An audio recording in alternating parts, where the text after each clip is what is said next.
जहागीरदार तसेच उषाताई नरवडे जिल्हाध्यक्ष महिला सेना तसेच शफीक अब्दुल शहराध्यक्ष नांदेड शहर यांना विनंती करतो की त्यांनी माननीय राजसाहेबांचं स्वागत करायचं आहे। महाराष्ट्र नवनिर्माण सेनेचा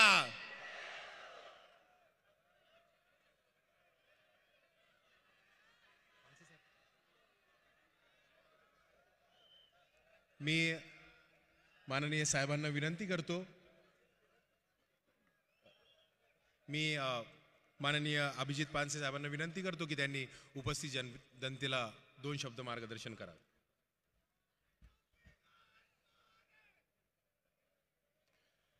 सन्माननीय राज साहेबांना वंदन करून तुमच्या समोर बोलतो।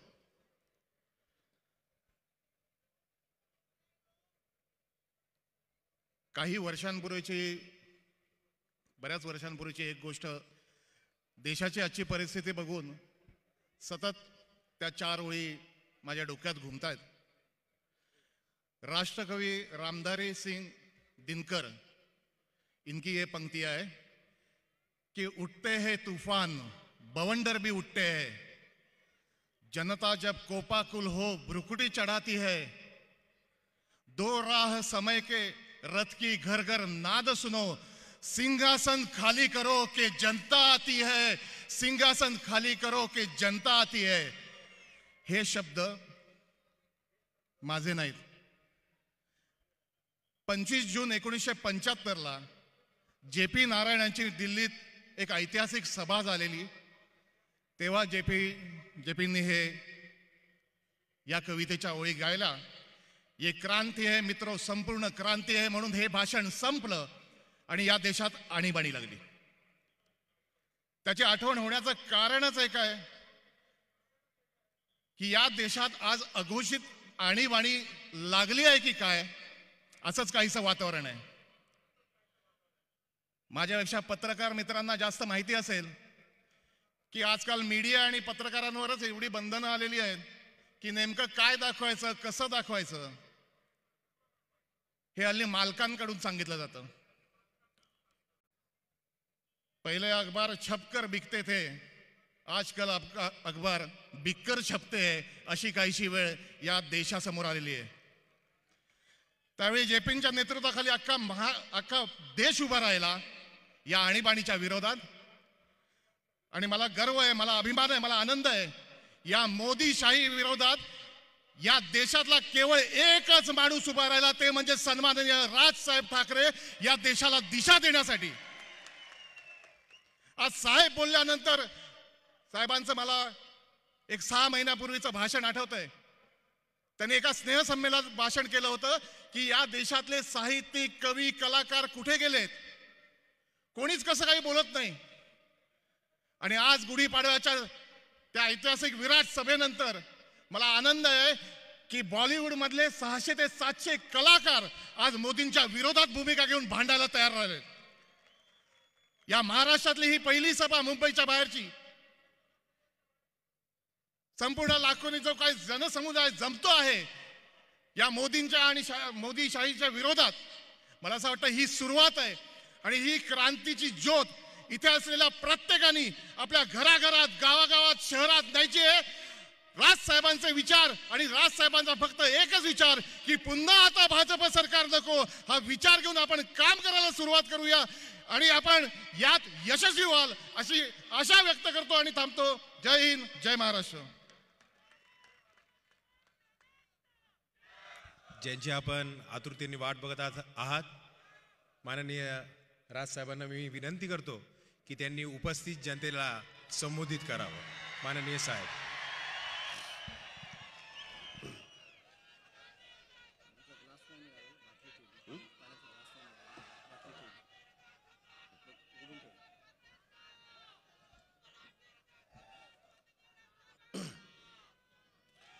जमलेल्या माझ्या तमाम मराठी बांधवांनो, भगिनींनो आणि मातांनो,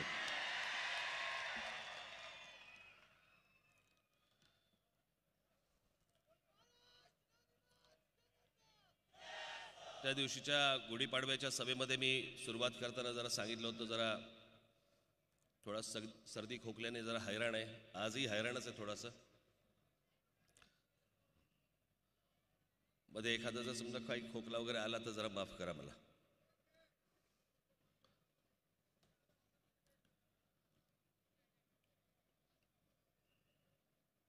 बऱ्याच वर्षांनी नांदेडला येतोय.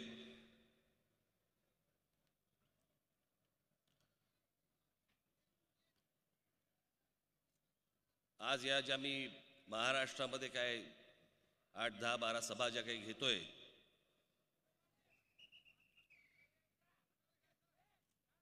खरं तर माझा पक्ष उभा पण नाहीये निवडणुकीला. महाराष्ट्र नवनिर्माण सेनेचा कोणी उमेदवारही नाहीये. परंतु हा मी अत्यंत जाणीवपूर्वक निर्णय घेतला की उमेदवार उभा करायचा नाही, परंतु या नरेंद्र मोदी आणि अमित शहाच्या विरोधात महाराष्ट्रभर प्रचार करायचा.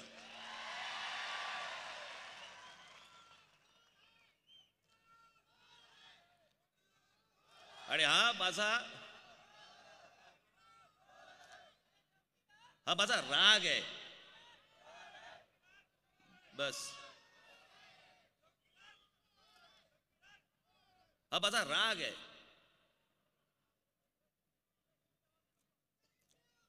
राग एवढ्यासाठी आहे की ज्या माणसावरती आपण विश्वास टाकला त्याने केसाने गळा कापला.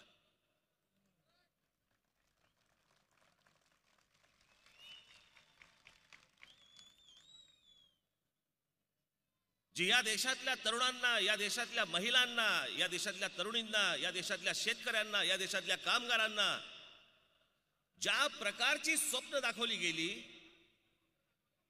ती खोटी स्वप्न होती हे जेव्हा आपल्याला कळायला लागलं. मी माझ्या गुढीपाडव्याच्या सभेमध्ये म्हटलं की रतन टाटांनी सांगितलं म्हणून मी त्यावेळेला गुजरातमध्ये गेलो. माझ्या समोर एक ज्या प्रकारचं चित्र उभं केलं गेलं, अगोदर जो एक माणूस दाखवला गेला आणि पंतप्रधान झाल्यावरती वेगळाच माणूस दिसायला लागला.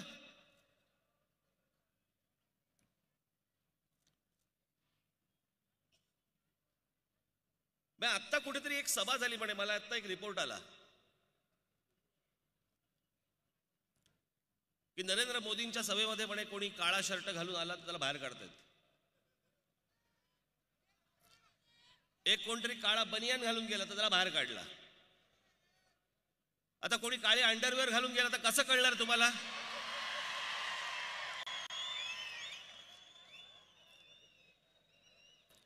आमचा मोदी आमचे पंतप्रधान काळ्या रंगाला घाबरतो.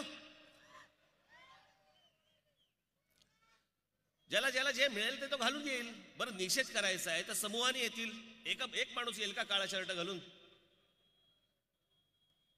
याचं कारण बिथरलेत, घाबरलेत, पायाखालची जमीन सरकली आहे, बोलण्यासारखं उरलं काहीच नाही. जेवढं म्हणून बोलून ठेवलं होतं तेवढं प्रत्यक्षात उतरवता आलं नाही, आणता आलं नाही. आणि आता तुमच्या समोर येऊन बोलायचं काय समजत नाही.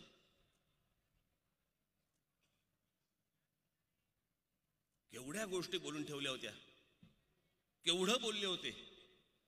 खरं तर मला असं वाटतं 5 वर्ष फक्त ते बोललेच आहेत. सतत इलेक्शनच्या मोडमध्ये असतात. दिसला माईक की बोलायला सुरुवात.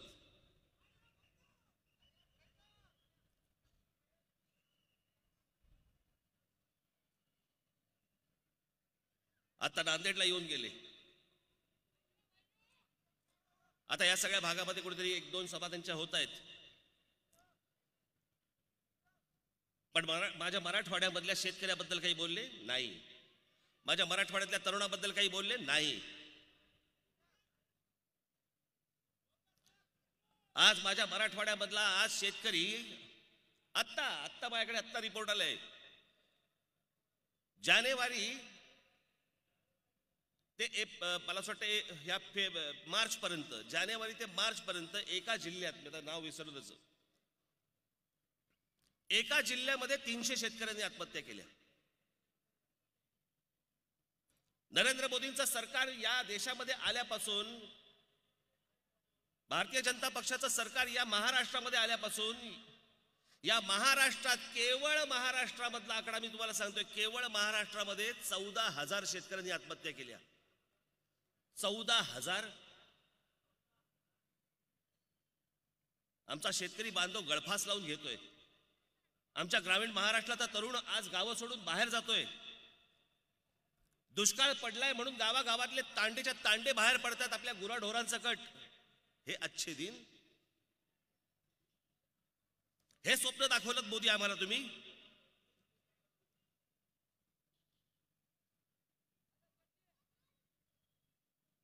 मी गेले अनेक वर्ष या मराठवाड्यामध्ये मी बोलतोय, ओरडून ओरडून सांगतो. मी अनेकदा माझ्या भाषणांमधनं सांगितलं, माझ्या पत्रकार परिषदांमधनं सांगितलं. आज बाबांनो, मराठवाड्यामधली मी परिस्थिती तुम्हाला सांगतो. मी माझ्या ह्याच्या अगोदरच्याही भाषणांमध्ये सांगितलंय, मी तुम्हाला पुन्हा एकदा सांगतो की तुम्ही गाफील राहू नका. आज मराठवाड्यामधली परिस्थिती अशी आहे, जमिनीची परिस्थिती अशी आहे की या मराठवाड्यामध्ये 1000 ते 1200 फूट खोल खाली पाणी लागत नाहीये. हे माझं मत नाहीये, हा इस्रोचा रिपोर्ट आहे. हा नॅशनल जिओग्राफिकचा रिपोर्ट आहे. हे ज्या वेळेला तज्ञ ही लोक ज्यावेळेला सांगत असतात की एखादी परिस्थिती काय आहे, त्याच्यानंतरची आता जी होईल त्याच्यातलं पुढचं वाक्य इतकं गंभीर आहे. त्यांनी असं सांगितलंय की ही परिस्थिती अशी जर कायम राहिली तर पुढच्या साधारणपणे 50 ते 60 वर्षात मराठवाड्याचा वाळवंट होईल. तुम्हाला काहीही पिकवता येणार नाही, तुम्हाला काहीही करता येणार नाही.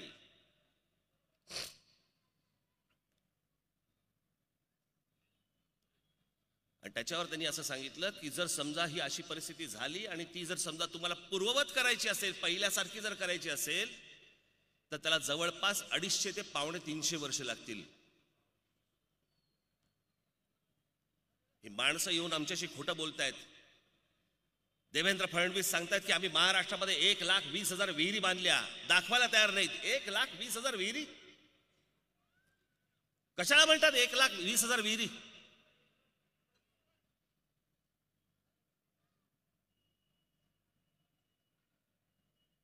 तुम्हाला या महाराष्ट्राने एवढं सगळं, या देशाने एवढं भरभरून दिल्यानंतर, एवढं भरभरून मतदान दिलं, एवढं तुमच्या हातामध्ये बहुमत दिलं, आणि तुम्ही या देशाची खोटं बोलत राहिलात.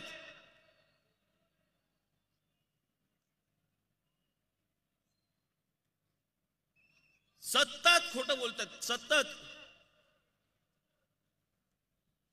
आताही त्यांच्या भाषणामधले विषय काय आहेत? नरेंद्र मोदींच्या भाषणामधले विषय काय आहेत? मेक इन इंडिया बद्दल काही बोलतायत? नाही. स्टार्टअप इंडिया बद्दल काय बोलतायत? नाही. गंगेच्या स्वच्छतेबद्दल काही बोलतायत? नाही. कुठचाही, जेवढ्या गोष्टी, योगाबद्दल काही बोलतायत? नाही. जेवढ्या जेवढ्या गोष्टींवरती हजारो कोटी रुपये, तुमचे आमचे हजारो कोटी रुपये जाहिरातींवरती या माणसाने जेव्हा खर्च केले, त्यातली एकही योजना पूर्ण होत नाही. या देशातल्या तरुणांना रोजगार मिळत नाही. नोटबंदी झाल्यावरती जवळपास आज आकडा येतोय 4.5 ते 5 कोटी लोकांचे रोजगार गेले. 4.5 ते 5 कोटी कशाला म्हणतात हो?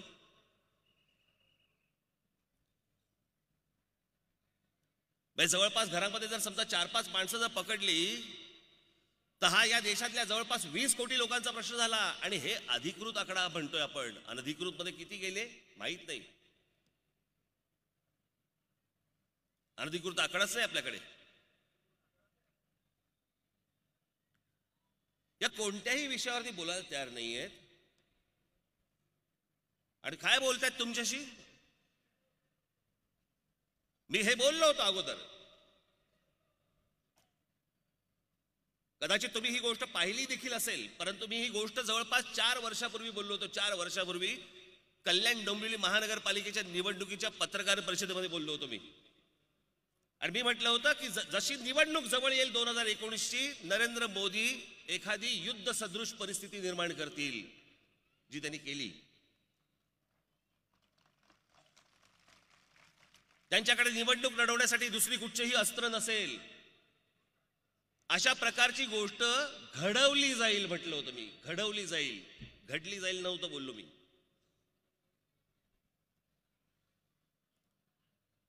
आमचे 40 जवान हकनाक गेले त्याच्यामध्ये.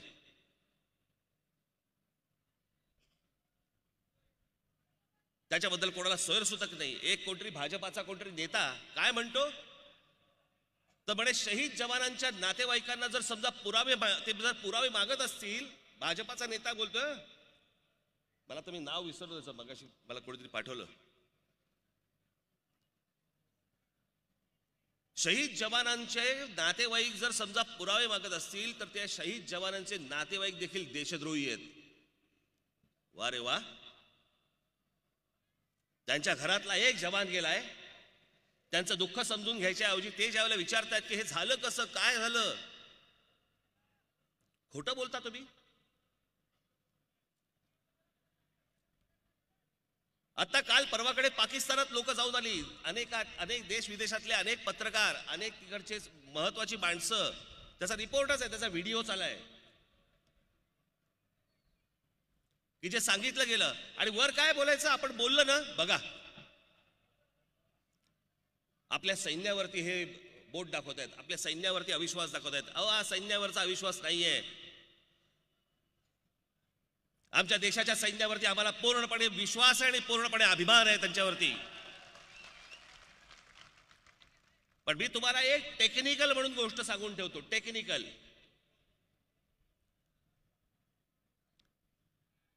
ही जी सगळी विमानं असतात ना, ही सगळी विमानं, या विमानं सगळी प्रोग्रॅम्ड असतात. तो प्रोग्राम केलेला असतो की इथे या वेळेला इथे तुम्ही बॉम्ब टाकायचा आहे. पायलट हे वरून बघत नसतो, आता काय आलंय, आता काय आलंय, आता काय आलंय.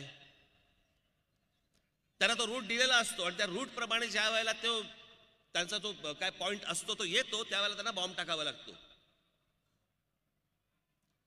जर समजा आमच्या वैमानिकांना जर समजा चुकीची माहिती दिली गेली असेल की इथे बॉम्ब टाका, ते वैमानिकांची चूक नाहीये ही, ते त्यांचं काम बजावून आले. पण त्याच्यानंतर हे सकाळी झालं किती वाजता, हे सकाळी झालं 3-3:30 वाजता. आणि अमित शहा म्हणाले पहिल्यांदा झाल्या झाल्या सकाळी म्हणाले 250 माणसं गेली. तुम्हाला कोणून कळलं? एअरफोर्सचे चीफ येऊन सांगत नाहीत, ते काही बोलत नाहीत. एअरफोर्सच्या चीफनी त्याच्यानंतर आपल्या पत्रकार परिषद घेतली आणि पत्रकार परिषदेमध्ये त्यांनी सांगितलं किती जण गेले असले आकडे आमच्याकडे नाहीत. मग याच्यावर तुम्ही राजकारण काय करताय?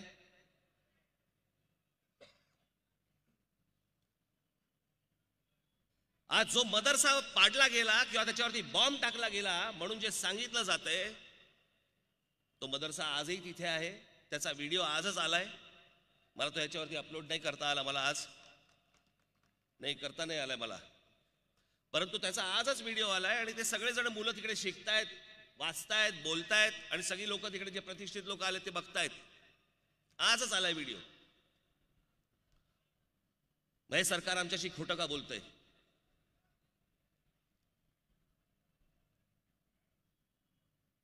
जर नरेंद्र मोदी विरोधी पक्षामध्ये असताना जर समजा अगोदरच्या पंतप्रधानांना विचारत होते की ही RDX आलं कुठून, ही शस्त्र आली कुठून, तर मग जे आमचे 40 जवान मारले गेले, त्या आमचे जे शहीद झाले त्या जवानांसाठी जे RDX आलं ते नरेंद्र मोदींनी सांगावं कुठून आलं.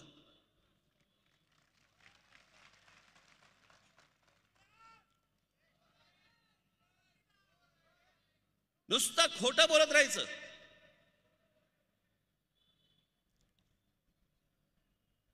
सत्य परिस्थिती तुमच्यासमोर आणायचीच नाही. आणि हे या गोष्टींचा वापर हे कशा प्रकारे करतायत, हे जे मी तुम्हाला आता दाखवणार आहे, ही गोष्ट हसण्यावारी नेऊ नका. ही अत्यंत गंभीर गोष्ट आहे. जे आमच्या जवान जीवाची बाजी लावून जी गोष्ट तिकडे सरहद्दीवरती करत असतात, त्या गोष्टीचा फायदा, त्या गोष्टीचा राजकीय उपयोग नरेंद्र मोदी स्वतः करून घेत आहेत. ते आदित्यनाथ तिकडे म्हणाले आपली सेना, आपली वायुसेना, आपलं पायदळ ही म्हणे मोदींची सेना आहे. मोदींची सेना हे काय प्रकारे वापरून घेतायत आमच्या जवानांना. आणि त्याच्यासाठी आता काय बोलतायत ह्यांच्याकडे बोलण्यासाठी काय उरलेलं नाही. म्हणून मी जे बोललो होतो ना 4 वर्षापूर्वी बोललो होतो की हे एक युद्ध सदृश परिस्थिती निर्माण करून घेतील आणि त्याचा फायदा उठवण्याचा कसा प्रयत्न करतील. जरा ते मोदींचं भाषण लाव रे. जवानांच्या नावावरती मतं मागतानाच. मैं आपसे कहना चाहता हूं मेरे देश के ऐका. फर्स्ट टाइम वोटर को, आप भी संकल्प कीजिए कि पहला वोट आपका ऐका जरा. जो आपके जीवन की ऐतिहासिक घड़ी है, आपके जीवन पर याद रहेगा कि पहला वोट कब डाला, कहां डाला, कौन सा चुनाव था, किसको डाला. ये जीवन भर याद रहने वाला है.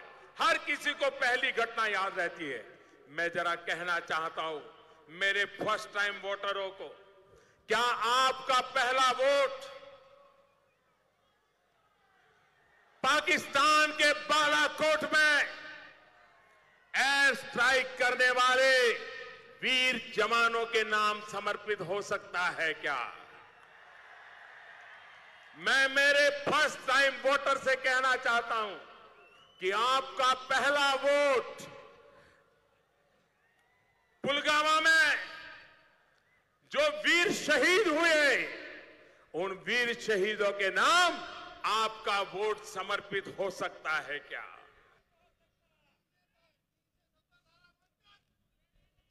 आमच्या जवानांच्या नावावरती मतं मागतायत.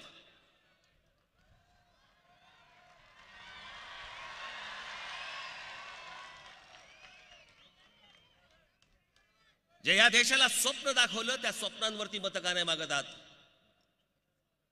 आमच्या शहीद झालेल्या जवानांच्या नावावरती आता मतं का मागतात. नरेंद्र मोदी याची उत्तर द्यायची आम्हाला.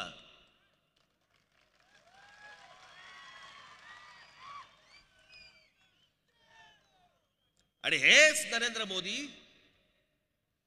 मी ज्यावेळेला एखादी गोष्ट तुम्हाला दाखवतो ना, हा बाबानो, हा आपल्या या देशाचा अत्यंत महत्वाच्या टप्प्यावरती आपण उभे आहोत.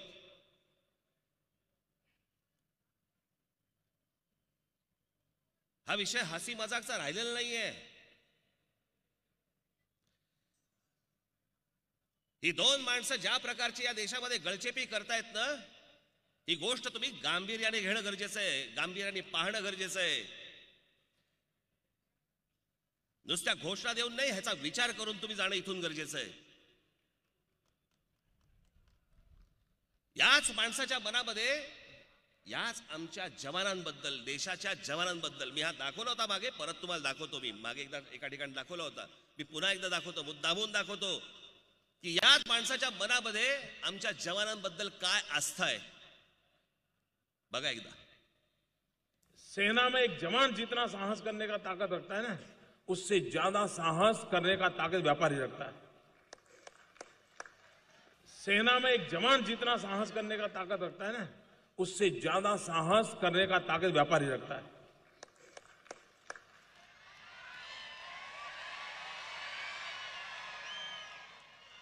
आमच्या जवानापेक्षा व्यापाराची साहस जास्ती असतं म्हणतात ते. एकदा आपण सगळ्या देशातल्या व्यापाऱ्यांना घेऊन जाऊ सरहद्दीवर.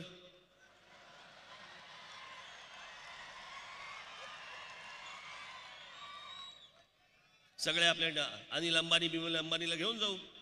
चला अनिल अंबानी, उचला ती शस्त्र, घ्या हातामध्ये. मनात काय बघा.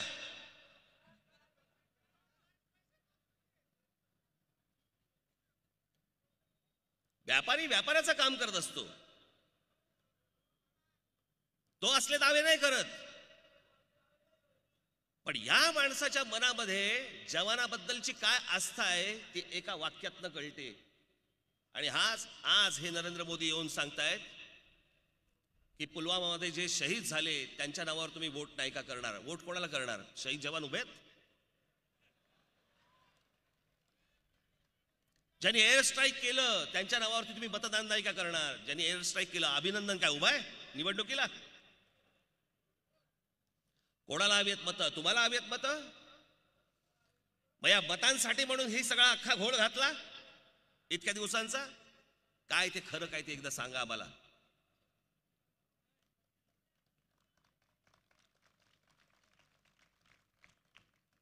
अहो या माणसाच्या हातामध्ये देशातनं बहुमत दिलं. बहुमत. बहुमत या देशाचं कशाला म्हणतात हो? 30 वर्षापूर्वी इंदिराजी ज्यावेळेला गेल्या त्यावेळेला राजीव गांधींच्या हातामध्ये अशा प्रकारचं बहुमत आलं होतं. त्याच्यानंतर या माणसाच्या हातामध्ये बहुमत आलं. लोकांची हयात गेली, हयात. आयुष्यभर स्वप्न पाहिली की मला पंतप्रधान व्हायचंय, नाही होऊ शकले. 30 वर्षानंतर ज्या वेळेला हा माणूस ज्यावेळेला पंतप्रधान झाल्यानंतर या देशाने एका आनंदाने, एका विश्वासाने, एका प्रेमाने या माणसाच्या हातामध्ये ज्यावेळेला देश दिला, हा माणूस देशातल्या लोकांशी खोटं बोलत राहिला. जाईल तिकडे थापा मारत राहिला.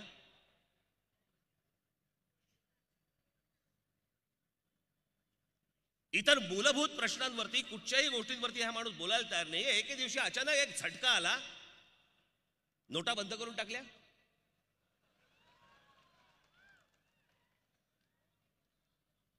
ज्या गोष्टीला या माणसाने विरोध केला होता त्या दिवशी माझ्या गुढीपाडव्याच्या सभेमध्ये मी दाखवलं. ज्या ज्या गोष्टीला विरोध केला होता, आधारला विरोध केला होता, सत्तेत आल्यावर आधार आणलं.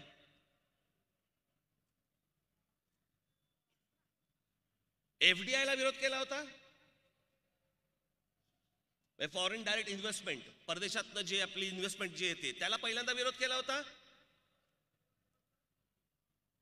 जेव्हा ती काँग्रेस आणत होती त्यावेळेला त्याच्यामध्ये 49% ठरलं होतं की त्यांची इन्व्हेस्टमेंट येणार 49%.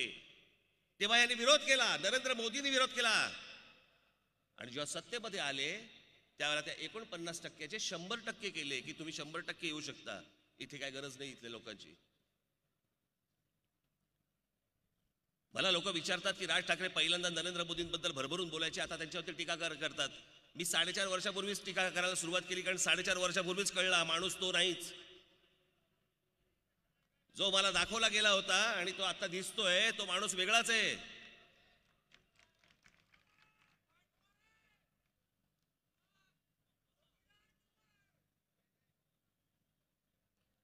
ज्याचा संबंध नाही अशा गोष्टी निवडणुकीच्या तोंडावरती बोलतात. ज्याचा काही कशाशी संबंध नाहीये, सगळं संपूर्ण निवडणूक नेहरूंना शिव्या घाल, इंदिरा गांधींना शिव्या घाल, अजून ह्याला घाल. मूळ काय ते सांगा ना. आता आमच्या तरुणाचा बोला ना, आता आमच्या शेतकऱ्याचा बोला ना, आमच्या महिलांवरती जे अत्याचार होतात त्याच्याबद्दल बोला ना. आम्हाला काय करायचं नेहरूंबद्दल आणि इंदिरा गांधींबद्दल तुम्ही बोलताय त्याचं?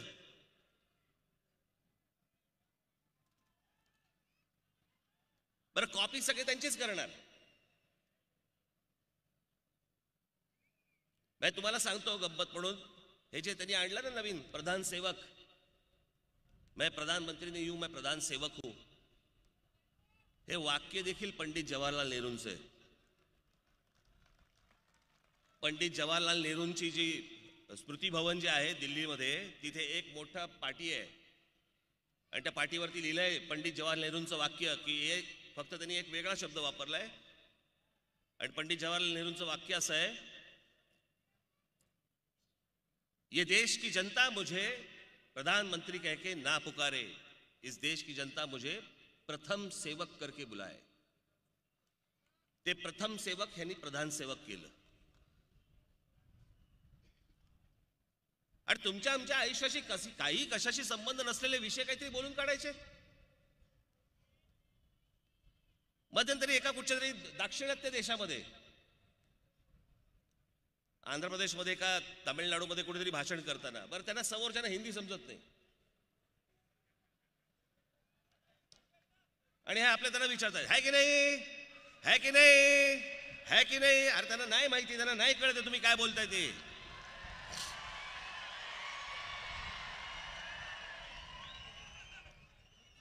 कसला विषय काढायचा? मग काही कुठूनही जायचं, असं इकडे तिकडून फिरायचं आणि नेहरूंवर यायचं.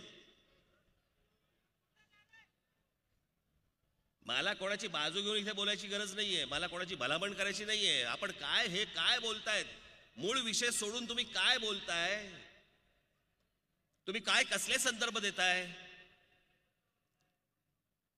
काय विषय काढावा. तर म्हणे भगतसिंग, आमचे शहीद भगतसिंग ज्या वेळेला म्हणे जेलमध्ये होते त्यावेळेला म्हणे कांग्रेस परिवार का कोई आदमी उनको मिलने के लिए गया, क्यों नहीं गया. दाखव रे त्यांना. आप मुझे बताइए, देश के लिए मर मिटने वाले, आजादी के जंग के अंदर जान खपाने वाले वीर शहीद भगत सिंह जब जेल में थे, मुकदमा चल रहा था, क्या कोई कांग्रेसी परिवार का व्यक्ति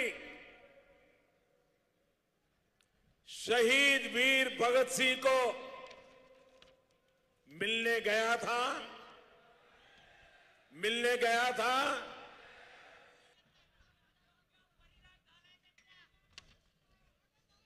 आता काही संबंध आहे का या गोष्टींचा?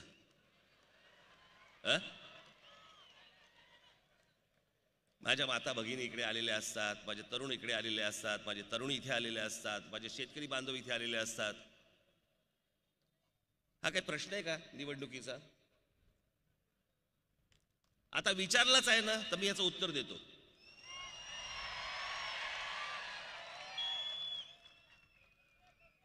पहिली गोष्ट म्हणजे मी का सांगतोय तुम्हाला, एक तर चुकीचा इतिहास माहिती, निवडणुकीशी काही संबंध नसलेले विषय काढायचे. 1929 सालच्या ट्रिब्यून नावाच्या वर्तमानपत्रामध्ये आलेली बातमी ही इथे माझ्या हातात आहे. आणि त्याच्यात त्यांनी असं दिलं होतं की पंडित जवाहरलाल नेहरू हे एकमेव होते जे शहीद भगतसिंगला जाऊन 2दा भेटून आले जेलमध्ये आणि त्याची विचारपूस करून आले. आता पुढची गंमत, कोई कांग्रेसी परिवार का आदमी गया था क्या? आता काँग्रेसी परिवार म्हणजे कोण? वल्लभभाई पटेलांचा परिवार, की मौलाना आझादांचा परिवार, की सरोजिनी देवी नायडूंचा परिवार, की नेहरूंचा परिवार, की कोणाचा परिवार, की महात्मा गांधींचा परिवार? कोणत्या परिवाराबद्दल बोलताय? म्हणजे नेहरूच ना, मग ते 2दा जाऊन आले. त्यात शहीद भगतसिंग ज्यावेळेला जेलमध्ये होते त्यावेळेला इंदिराजी 14 वर्षाच्या होत्या. म्हणजे शहीद भगतसिंगला जाऊन जेलमध्ये भेटणं असा काही विषय नाही. म्हणजे राजीव गांधी, संजय गांधी, सोनिया गांधी, राहुल गांधी, प्रियांका गांधी पत्ताच नाही. आता इंदिराजी समजा 14 वर्षाच्या असतील तर बाकी त्यांचा विषयच येत नाही. काय विषय बोलतोय आपण?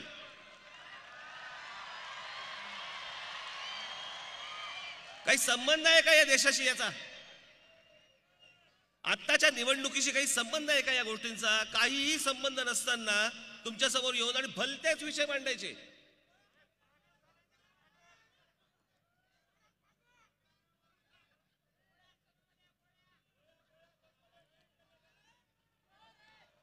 आज मराठवाडा तळपतोय, शेतकऱ्यांचे हाल सुरू आहेत, आमच्या तरुणांच्या हाताला काम मिळत नाहीये. मी या महाराष्ट्राबद्दल जेव्हा बाहेर फिरत असतो, जेव्हा बघत असतो, आणि मी अनेकदा तुम्हाला सांगितलंय की आज महाराष्ट्रामधली जी शहरं आहेत, या शहरांमध्ये मुंबईमध्ये असेल, पुण्यामध्ये असेल, ठाण्यामध्ये असेल, नाशिकमध्ये असेल, या शहरांमध्ये कंपन्या उभ्या राहत आहेत, नोकऱ्या उपलब्ध होत आहेत, तुमच्यापर्यंत पोहोचवलं जात नाहीये, तुमच्यापर्यंत कळवलं जात नाहीये. आणि आमचा महाराष्ट्रामधला तरुण हातावर हात ठेवून बसलाय आणि बाहेरच्या राज्यामधली माणसं येत आहेत आणि तुमची नोकऱ्या, तुमची कामं घेऊन जात आहेत. हेही सरकारला करता येत नाही. या देशामध्ये कोण कोण लोक आली त्यांचे आकडे लपवले जात आहेत, प्रत्येक गोष्टीचे आकडे लपवले जात आहेत. सगळ्या बाजूनी मुस्कटदाबी सुरू आहे. वर्तमानपत्र बंद करून टाकले, टेलिव्हिजन चॅनलचे मालक बंद करून टाकलेत, संपादक जर काय बोलायला लागला, पत्रकार काय बोलायला लागला, नोकरीवरून काढून टाकतायत.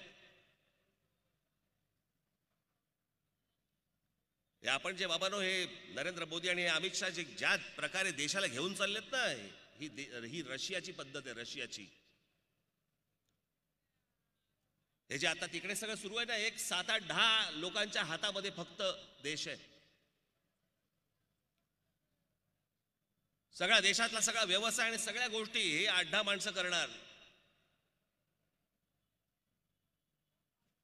बाकी तुम्ही कोण? तुम्ही या सगळ्या लोकांचे गुलाम. तुम्हाला ह्याच्या पुढचं आयुष्य तुम्हाला नरेंद्र मोदी आणि अमित शहाचे गुलाम म्हणून राहायचंय का?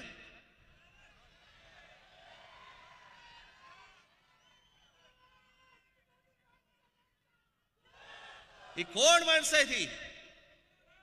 कोणता विचार यांच्या डोक्यामध्ये येतो?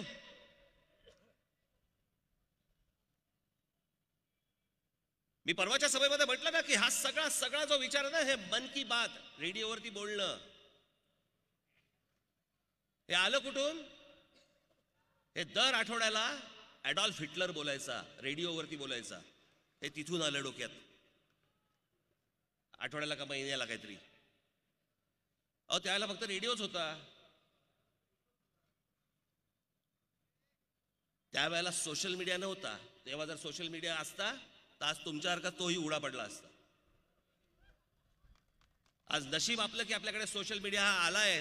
हे सगळं फेसबुक सगळ्या गोष्टी आल्या म्हणून या सगळ्या गोष्टी दिसतात. तरी हे जर काही नसतं आणि या माणसाने जर समजा नुसती टेलिव्हिजन चॅनल्स आणि ही सगळी वर्तमानपत्र जर बंद करून टाकली असती, बाबांना तुमच्यापर्यंत कुठची गोष्ट पोहोचलीच नसती.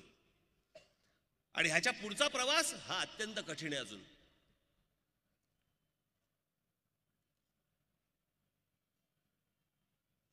दुर्दैवाने, या देशाच्या दुर्दैवाने ही जर माणसं निवडून आली ना, जीवन हराम करून टाकतील तुमचं. जीणं हराम करून टाकतील. तुम्हाला कुठची गोष्ट तुम्हाला बोलता येणार नाही, तुम्हाला कुठची गोष्ट करता येणार नाही. माझ्या इथे बाजूला पत्रकार बांधव बसले आहेत.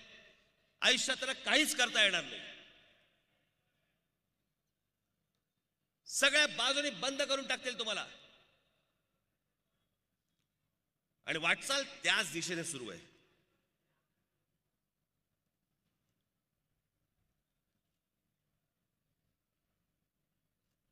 त्याच प्रकारचं महाराष्ट्रामध्ये सुरू आहे. आमचे मुख्यमंत्री देखील खोटं बोलतात. आज गंमत बघा, या माणसाला स्वतःच्या राज्याबद्दल आज आम्ही महाराष्ट्रामध्ये भांडतोय. कशाबद्दल? पाण्याबद्दल भांडतोय. आमच्या गोदावरीच्या पाण्यावरती आमचं भांडण सुरू आहे. नाशिक नगरमधून येणारी आमची गोदावरी, मराठवाड्यामधल्या पाणी, मराठवाडा भांडतोय. तिथे थांबू नका, तिथे मध्ये धरण घालू नका. आमच्यात भांडतोय. आणि खरं गोदावरीचं पाणी दुसऱ्या मार्गाने गुजरातला नेत आहेत. बघा माणसं कशी असतात. कितीही काही झालं तरी त्याला पहिल्यांदा आपलं महाराष्ट्राचं पाणी गुजरातला वळवायचंय त्यांना. त्याच्यासाठी काम सुरू आहे तिकडे. आणि आज आमच्या महाराष्ट्रामधलं जे सरकार आहे ते काही बोलू शकणार नाही. हिंमत पण नाही त्यांची. बसवलेला मुख्यमंत्री हा कधीच काही बोलू शकत नसतो. स्वतःच्या हिमतीने बसलेला मुख्यमंत्रीच बोलू शकतो.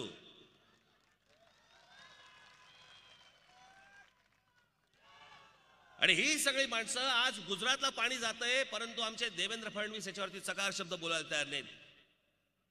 त्याच्यावरती योजना सगळ्या सुरू आहेत, काम सुरू आहे, काही होत नाही त्याच्यामधनं. नाशिकवरून तिकडनं वळवलं जाते पाणी. आणि आम्ही काय करतोय? आम्ही म्हणतो की नाशिकला नको, नगरला नको पाणी, आम्हाला मराठवाड्याला द्या. नाशिक नगरचे लोक म्हणतात नाही नाही मराठवाड्याला नाही, पहिला आम्हाला द्या. अहो तुम्हाला कुठचं पाणी? ते चाललंय ना गुजरातमध्ये. आणि आम्ही भकास दुष्काळग्रस्त. आज महाराष्ट्रामध्ये 24,000 गावं ही दुष्काळग्रस्त म्हणून जाहीर केलीत. 24,000 गावं. मग पाण्यावरती काय काम केलं? अगोदरच्या सरकारला शिव्या दिल्या, अगोदरचं सरकार काही करत नाही असं भासवलं आणि समोर दाखवलं, म्हणून या लोकांनी, या देशातल्या लोकांनी तुमच्या हातामध्ये सत्ता दिली. आणि आज 24,000 गावं आज दुष्काळग्रस्त आहेत. 14,000 शेतकरी आमच्या आत्महत्या करतायत. 151 तालुके आज दुष्काळग्रस्त म्हणून जाहीर केलेत. ही राज्याची परिस्थिती.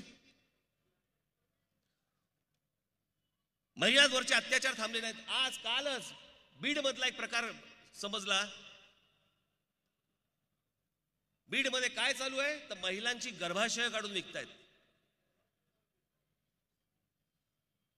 गर्भाशय काढून विकतायत की तिला हा रोग झालाय, तिला हा रोग झालाय असं सांगून सांगून एक मोठी टोळी पकडली आता. म्हणजे हे चालूच होतं. यांचं लक्ष काय? हा चौकीदार करतो काय?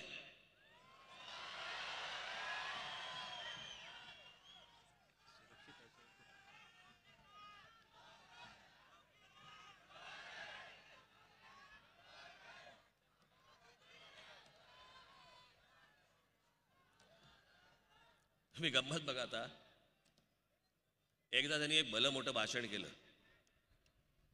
आता एक काही 2-1 वर्षापूर्वी, वर्षभरापूर्वी, आणि सांगितलं, पेटून पेटून उठतात ना एकदम. माझ्या जीवाला धोका आहे. जर दाखव रे ते. ए भाइयों बहनों, ऐका मैं ऐका. जानता हूं मैंने कैसे कैसी ताकतों से लड़ाई मोल ली है. मैं जानता हूं कैसे कैसे लोग मेरे खिलाफ हो जाएंगे. मैं जानता हूं 70 साल का उनका मैं लूट रहा हूं. मुझे जिंदा नहीं छोड़ेंगे, मुझे बर्बाद करके रहेंगे.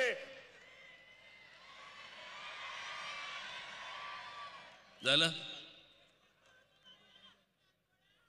आता पुढचं ऐका. आज चूरू की धरती से मैं देशवासियों को विश्वास दिलाता हूं कि देश सुरक्षित हाथों में है. अरे आत्ता बोललात ना की मला मारायला निघालेत, मला बर्बाद करायला निघालेत. आता तू हा माणूसच सुरक्षित नाही आणि हा म्हणतो देश सुरक्षित हातो में. कसा काय विश्वास ठेवायचा सांगा. दोन्ही गोष्टी हयाच माणूस बोलणार. आता गंमत बघा. आता शेवटची आहे ना फ्रेम, सुरक्षित हातो में, ती लाव आणि फ्रीज कर. आज फ्रीज कर. मागे सगळे आमचे जवानांचे फोटो आहेत. जेवढे शहीद झाले आमचे जवान त्यांचे फोटो लावून भाषण करतायत.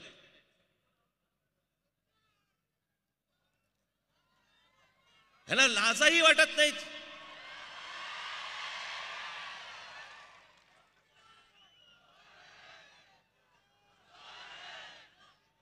मी तुम्हाला आज इथे सांगतोय, बाबांनो, माझी आपल्याला हात जोडून नम्र विनंती आहे, गाफील राहू नका. मी कोणाचाही प्रचार करायला आलेलो नाहीये. माझं फक्त एवढंच म्हणणं आहे, या देशाच्या राजकीय क्षितिजावरनं नरेंद्र मोदी आणि अमित शहा ही दोन नावं बाजूला जाणं या निवडणुकीमध्ये अत्यंत आवश्यक आणि गरजेचं आहे.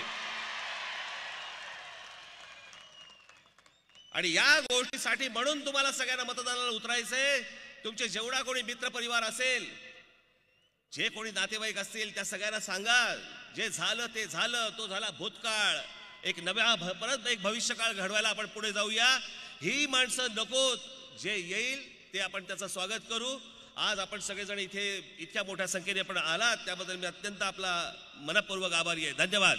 जय हिंद, जय महाराष्ट्र. धन्यवाद साहेब. आपल्या पक्षाच्या परंपरेनुसार ह्या कार्यक्रमाची सांगता आपण राष्ट्रगीताने करणार आहोत. मी सर्वांना विनंती करतो की आपण कृपया उभं राहावं आणि राष्ट्रगीत चालू करू.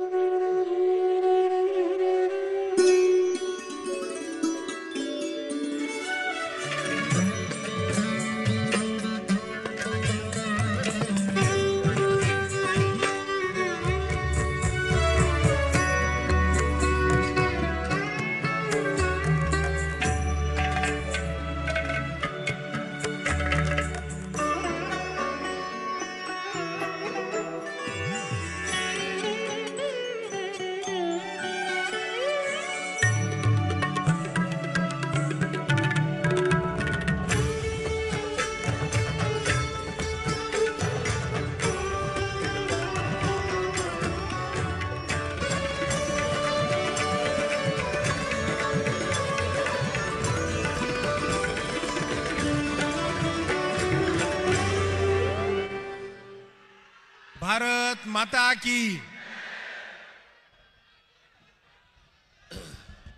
माझ्या सर्व बांधवांना विनंती आहे की जाताना पहिल्यांदा आपल्या माता भगिनींना जाण्यासाठी मार्ग नीट करून द्यावा. धन्यवाद. सर्वांची मनपूर्वक आभार. धन्यवाद.